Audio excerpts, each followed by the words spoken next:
हमें अक्सर गालियां देने पर डांट लगाई जाती है, पर आजकल ये बोलचाल का हिस्सा बन गई हैं। अगर मैं बिना किसी गलत नियत के गलत शब्द बोल भी दूं तो इसमें क्या बड़ी बात है?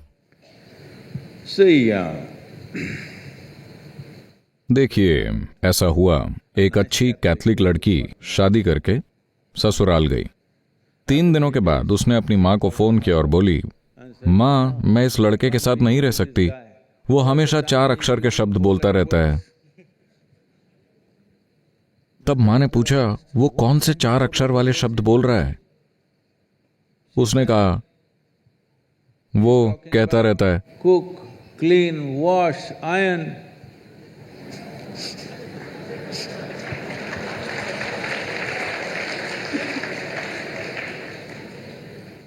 तो शब्दों का इस्तेमाल करने में क्या गलत है? मूल रूप से जैसे आप गाली कह रहे हैं, वो काफी हद तक हमारे पास हमारी खुद की भी गालियां हैं जो हमारी भाषाओं में काफी सामान्य हैं और कुछ अश्लील हैं, कुछ किसी खास इरादे का इशारा करती हैं, कुछ हमारे परिवारों के बारे में बात करती हैं और कुछ बस एक दूसरे का मजाक उड़ाती हुई हैं। पर ज्यादातर अंग्रेजी भाषा की जिन गालियों का आप आज प्रयोग करते हैं वो मूल रूप से अमेरिकी हैं। वो या तो टॉयलेट या बेडरूम के बारे में है। ओके। मुझे आपको यह बताना चाहिए, ये कई साल पुरानी बात है। कोई एक ऑस्ट्रेलिया से एक मेहमान आए थे। मैं करीब 40 साल पहले की बात कर रहा हूं। ऑस्ट्रेलिया से एक मेहमान आए और मुझे उन्हें मैसूर दिखाना था। आपको पता है, मैसूर एक पर्यटन स्थल है। आप बैंगलोर से हैं? वो एक पर्यटन स्थल है, देखने के लिए कई जगह हैं, इसीलिए मैं उन्हें अपनी मोटरसाइकिल पर ले गया। जब मैं तेज चलाऊं तो मुझे सुनाई देता शिट। मैंने सोचा क्या है, अगर मैं ब्रेक लगाऊं तो शिट। उन्हें कुछ सुंदर दिखता, शिट। अगर खाना बहुत मसालेदार हो, ओ शिट। मैं सोच रहा था, यह आदमी पूरे दिन शिट का मंत्र की तरह जाप क्यों कर रहा है?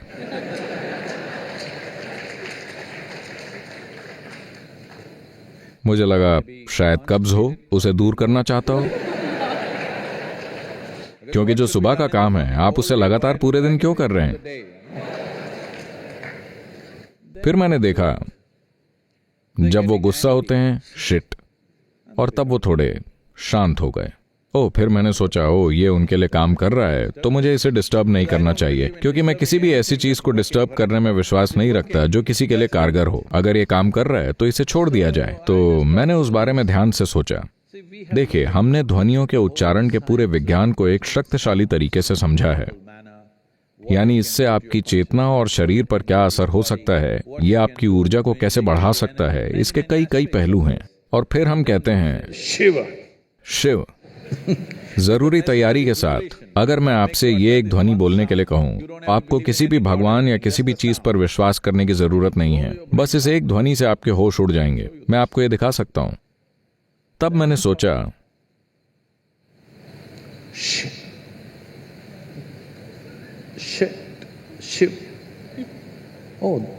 हम इस पर वैज्ञानिक रूप से पहुंचे। वो किसी तरह से ये समझ गए।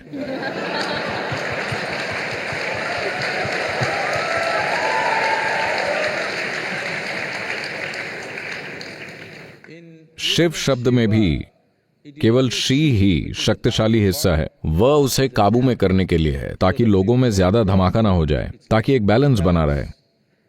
खैर, वह के बजाय उन्होंने ट लगा दिया।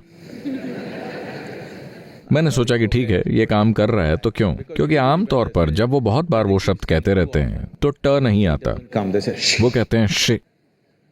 और मैं भी जब शिव कहता हूं तो वह बहुत छोटा होता है, बस सिर्फ शी होता है। तो मैंने सोचा, ठीक है, क्या फर्क पड़ता है। फिर तुरंत ही कुछ लोगों को यह बात बुरी लगी। सदगुरु, आप कह रहे हैं कि शिव और शिट एक ही है, सबसे ऊंचा और सबसे नीचा। मैंने कहा, देखिए, ये ऊंच नीच सब आपका बनाया गया है, पर जहां तक आपके दिमाग का सवाल है,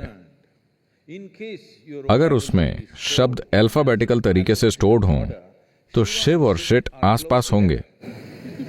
आप शिव को यहाँ और शिट को वहां नहीं स्टोर कर सकते। आपके पास ऐसी क्षमता नहीं है। मुझे नहीं पता कि ये आपके दिमाग में कैसे दर्ज है। अगर अल्फाबेटिकल तरीका हो तो ये एक दूसरे के ठीक बगल में होंगे, तो आप उन्हें अलग नहीं कर सकते। तो सवाल ये नहीं है